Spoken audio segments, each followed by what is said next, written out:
Hi everyone, I'm going to share a tip I just found about baking ambient occlusion in Blender. So you may think that Blender is pretty slow at baking ambient occlusion, but actually it's not. It's just that there is a hidden settings that you need to make sure is set to the right value. So it's all about the tile size. So right now I'm at default tile size of 32.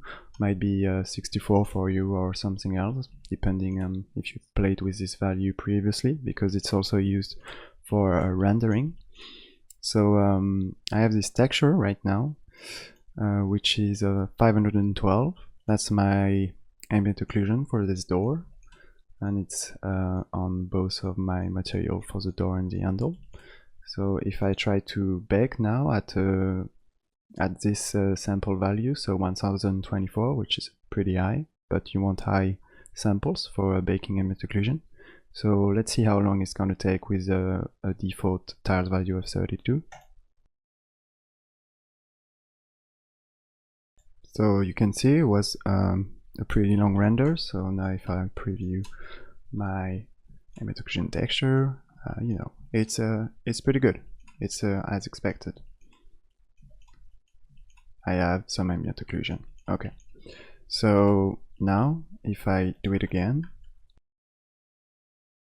making sure I change my tile size to match the size of my ambient occlusion texture, so it's going to be 512, and it can be whatever size your texture is, up to 4 or 8K.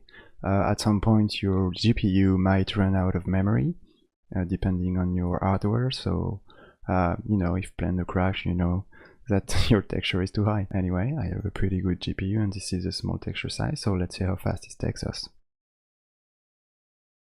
Yep, that's right guys, that's how fast it is. It's insane.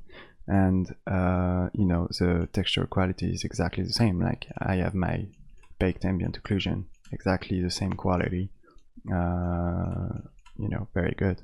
And it's like 10-20 times faster, maybe even a lot more than that on bigger objects and bigger texture size. So hope you enjoy this, and happy baking.